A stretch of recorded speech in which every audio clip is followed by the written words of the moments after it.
Lycéens, lycéennes, aujourd'hui je vais m'adresser à vous parce qu'on m'a tout simplement demandé de vous montrer mes sujets de grand oral. Alors j'avais un sujet sur la physique et un sujet sur les maths. On va voir ça ensemble. Allez, c'est parti. Juste avant que la vidéo commence, je tiens à vous dire que je vous montre ces sujets pour vous en inspirer. Je vous n'invite absolument pas à les recopier. Tout simplement parce que de un, c'est pas le but du travail et de 2, mes sujets sont vraiment très loin d'être parfaits. Je tiens également à préciser que je suis passé du coup sur mon sujet de physique, et j'ai eu 19 au grand oral et petit disclaimer aussi, mon sujet de maths est vraiment nul en fait, je m'en rends compte maintenant que je suis en études sup. Je vous conseille absolument pas de prendre ce sujet et c'est pour ça que je vais le faire en fin de vidéo et que je vais passer très rapidement dessus. Allez, c'est parti, on commence tout de suite avec mon sujet de physique. Et donc, ma question était, dans quelle mesure la lumière synchrotron nous permet-elle d'explorer la matière? Pour vous mettre dans le contexte, j'ai choisi de faire ce sujet car en terminale, nous avons visité le synchrotron de Grenoble. Donc ceux qui savent pas ce que c'est un synchrotron, je vous invite à aller voir une vidéo YouTube.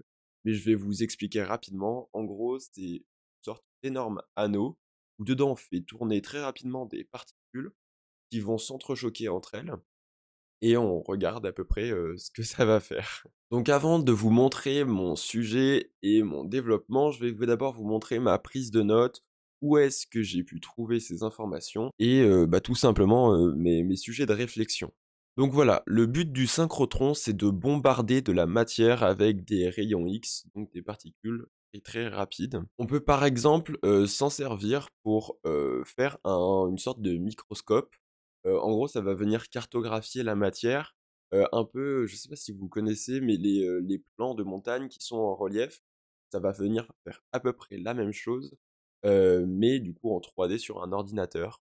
Et à savoir que c'est une des plusieurs, utilisations qui sont possibles avec ce synchrotron. Donc les avantages sont que cette image est beaucoup plus précise qu'avec un microscope. On peut, zoomer beaucoup plus qu'avec, un microscope, classique, j'ai envie de dire, même si c'est quand même des microscopes de haute performance, donc par exemple ceux de l'hôpital. Donc là, j'avais marqué 10 000 milliards fois plus puissant qu'un microscope à l'hôpital, donc c'est pour vous dire à quel point, c'est vachement puissant et vachement pratique. On peut donc avoir aussi des vidéos à la place des images, qui iront jusqu'à 10 millions d'images par seconde, ce qui est tout simplement énorme, ce qui nous permet du coup de faire des ralentis, très ralentis du coup pour le coup et qui nous permettront du coup de comprendre, des phénomènes, physiques qu'on ne peut pas voir à l'œil nu ou même avec un microscope classique. Alors là, on va rentrer dans le fonctionnement du coup du synchrotron.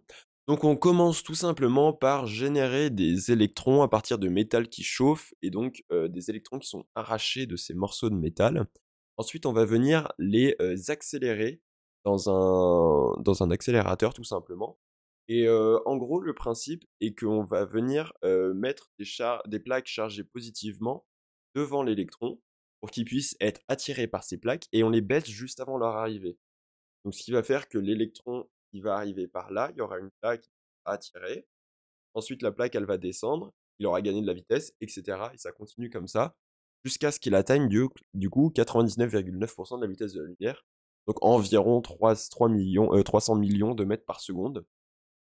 Ensuite, ces électrons sont injectés dans un booster, donc c'est une sorte de petit anneau où ils vont tourner,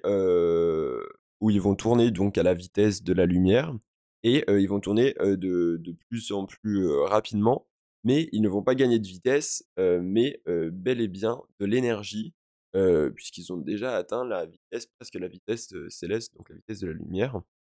Donc ça va leur faire permettre de gagner de l'énergie jusqu'à atteindre une énergie de 6 GeV, donc 6 gigaélectronvolts. Ils sont ensuite insérés dans l'anneau de stockage, donc c'est l'espèce de gros anneau, le plus gros anneau possible, vous voyez? Si vous regardez, un synchrotron parle dessus, mais en réalité, c'est pas vraiment un anneau, c'est plutôt un polygone avec plein de côtés, donc des côtés rectilignes et donc dans ces lignes droites, ils continuent tout droit et après pour les faire tourner, on aura donc un système, que je vous laisserai lire, cette partie, pour gagner du temps sur la vidéo. Mais en gros, voilà à peu près le fonctionnement d'un synchrotron. Et du coup, à chaque courbure, il y a certains électrons qui sont envoyés, qui ne sont pas déviés, qui continuent tout droit. Et c'est donc ces électrons-là qu'on va venir récupérer pour faire nos expériences. Donc voilà, il y a plusieurs applications comme la diffraction, les interférences, la spectroscopie ou alors l'imagerie, comme je vous avais dit plus tôt. Du coup, voilà, il y en a plusieurs dans le monde. Ces installations coûtent extrêmement cher, donc 10 millions par an, 100 millions pardon, par an. Il y a 700 personnes qui travaillent du coup au synchrotron que je suis allé visiter. Et donc voilà, ici nous avons le déroulement d'une recherche que je vous laisserai encore une fois lire.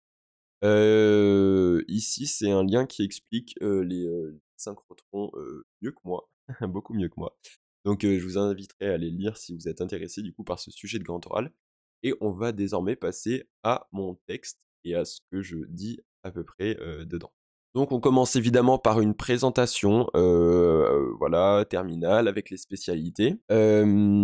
Ensuite, on fait une petite introduction, du coup, pour introduire le sujet qu'on va venir présenter. Et dedans, dans cette partie, on vient glisser la question donc, que je vous ai dit en tout début de vidéo. Et ensuite, donc, je vais expliquer comment les machines fonctionnent. Donc voilà, elles sont composées de 3 grandes parties comme je vous l'expliquais juste avant. Je vous conseille de faire des petits schémas sur vos feuilles de brouillon si vous avez le temps pendant la préparation. Il me semble que c'est 20 ou 30 minutes de préparation. Comme ça, vous pourrez les montrer au jury. Parce qu'il faut savoir que du coup, qu'on n'a pas le droit d'amener des feuilles qu'on a déjà préparées chez nous. Voilà, donc après avoir présenté ce qu'était un synchrotron et comment cela fonctionne dans cette partie que j'ai surlignée en bleu, je vais donc présenter certaines expériences pour découvrir comment sonder la matière, donc à l'aide de la lumière synchrotron. Et ici, je rappelle du coup les 3 grandes familles d'expériences, la diffraction, les imageries et la spectroscopie. Et aujourd'hui, on va parler d'un exemple de diffraction, voilà. Donc, je me focalise vraiment sur un sujet pour être vraiment plus clair sur ce dernier, plutôt que de dire deux trois trucs à droite, à gauche sur chaque famille d'expériences. Je préférais me focaliser sur un sujet pour avoir donc déjà des questions plus ciblées de la part du jury à la fin de mon entretien et pour pouvoir expliquer plus précisément dans un temps imparti. Donc voilà, j'explique ce que c'est la diffraction et comment on peut l'utiliser donc à l'échelle du synchrotron. Et ensuite, du coup, j'en donne les avantages. Donc, étudier des objets de très faible dimension, parce que la longueur d'onde doit être très petite. Donc, la lumière synchrotron possède donc cette caractéristique. Donc, on peut le faire, j'ai envie de dire, uniquement au synchrotron ou dans des installations similaires. Et ensuite, je fais une petite ouverture en disant qu'il existe d'autres utilisations, mais du coup, j'ai choisi de présenter cette dernière, car en plus, elle rentre dans notre programme du lycée, car c'est un phénomène qu'on étudie au lycée. Et ensuite, je termine simplement donc avec ma conclusion des plus banales, j'ai envie de dire. Donc voilà, le sujet n'est pas très long, je pensais que c'était plus long que ça dans ma tête. Mais donc voilà ce sujet qui m'a permis d'avoir 19 donc au grand oral. Si vous avez des questions, n'hésitez pas à me les poser en commentaire. J'essaierai de mettre le lien de mes sujets de grands oraux dans la description. Comme ça, vous pourrez tout simplement aller les consulter comme ça, directement en cliquant sur un lien. Et voilà, donc si vous avez des questions, commentaires, ou même sur Insta si vous le souhaitez, les Insta sont dans la description. Et donc maintenant, on va tout de suite passer au sujet de mathématiques, dont la question était 0 puissance 0 vaut-il 1 ou 0? Alors, ça vaut 1, d'accord? Enfin, en tout cas, c'est une convention en post-bac, on nous a dit que ça valait 1, donc je préfère croire ce qu'on me dit en post-bac qu'au lycée. Mais donc voilà, j'ai essayé de résoudre cette énigme entre guillemets avec plusieurs méthodes. Donc premièrement, grâce au binôme de Newton que vous avez sûrement vu en mathématiques ou en mathématiques expert, je ne sais plus dans quelle matière c'était, mais si vous ne savez pas ce que c'est pas très compliqué. Allez voir une vidéo sur internet qui vous l'expliquera super bien. Donc voilà, donc avec le binôme de Newton, 1 c'est aussi égal à 1 puissance n, parce que 1 puissance n'importe quoi, ça fait toujours 1. C'est aussi égal à 1 plus 0 puissance n, parce que 1 plus 0 ça fait 1, voilà. Et donc cette somme avec une puissance n, on peut la développer grâce au binôme de Newton. Et donc voilà, après j'explique les calculs pour dire ce que je fais, et je finis par en conclure que 0 puissance 0 est égal à 1 grâce à cette méthode. Ensuite, nous allons passer à la fonction x puissance alpha. Alors, x puissance alpha, x est une variable et alpha est fixé, c'est un entier quelconque. Non, pardon, c'est pas un entier quelconque, c'est un nombre quelconque, qui entier ou non entier du coup. La chose à savoir, c'est que x puissance alpha, c'est aussi exponentielle de alpha ln de x, tout simplement du coup avec les règles sur les logarithmes et les exponentielles. Et donc avec la courbe qu'on peut tracer tout simplement, et du coup qu'on peut prolonger en 0, nous pouvons déduire que 0 puissance alpha est égal à 0. En faisant tendre alpha vers 0, on peut en déduire que 0 puissance 0 est égal à 0. Maintenant, avec la fonction x puissance x, donc x, c'est 2 fois la même variable, donc x puissance x, comme à la méthode précédente, c'est exponentielle de x ln de x. On peut donc étudier ses limites lorsque x tend vers 0. Voilà, donc après je détaille rapidement les calculs. Donc quand x tend vers 0, ln de x tend vers moins l'infini, comme tout le monde le sait. Et du coup, la limite de x fois ln de x quand x tend vers 0, c'est 0 par croissance comparée, que vous avez dû aussi également voir au lycée. Donc ensuite, on peut faire, voilà, donc on peut prendre un grand X pour dire que X représente X ln de X, et voir ce qui se passe quand on fait E puissance grand X, quand grand X tend vers 0. Évidemment, ça tend vers 1, puisque l'exponentielle de 0, c'est 1. Et donc, on peut en déduire grâce à cette méthode que 0 puissance 0 est égal à 1. Au niveau des utilisations, ensuite je parle un petit peu des utilisations pour développer un petit peu mon sujet. On peut l'utiliser en combinatoire, donc b puissance 0, c'est le nombre de 0 uplés dans un ensemble à b éléments. Il y en a exactement un, même si b est égal à 0. Et ensuite, bah, du coup, la conclusion, on peut opposer l'algèbre à l'analyse. Dans l'algèbre, 0 puissance 0 est égal à 1. Dans l'analyse, 0 puissance 0 est égal à 0 ou à 1, selon la fonction étudiée. Voilà, tout simplement. Je suis pas fan de ce sujet de grand oral, parce qu'il se contredit en fait dans ce que je dis, ça se contredit. Donc pour moi, c'est pas le meilleur, mais voilà. Je vous pose ça là, si vous voulez l'utiliser, libre à vous, si vous voulez le développer, libre à vous.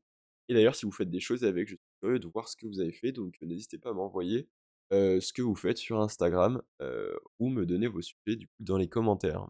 Et voilà, donc c'était tout pour cette vidéo. Tous mes sujets, mes 2 sujets sont disponibles donc dans la description, en lecture sur Google Doc.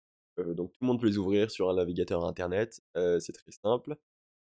Si vous avez des questions, encore une fois, les commentaires ou mes 2 Insta, comme vous le souhaitez, j'y répondrai avec grand plaisir. Et sur ce, moi je vais vous laisser et à la prochaine. À plus.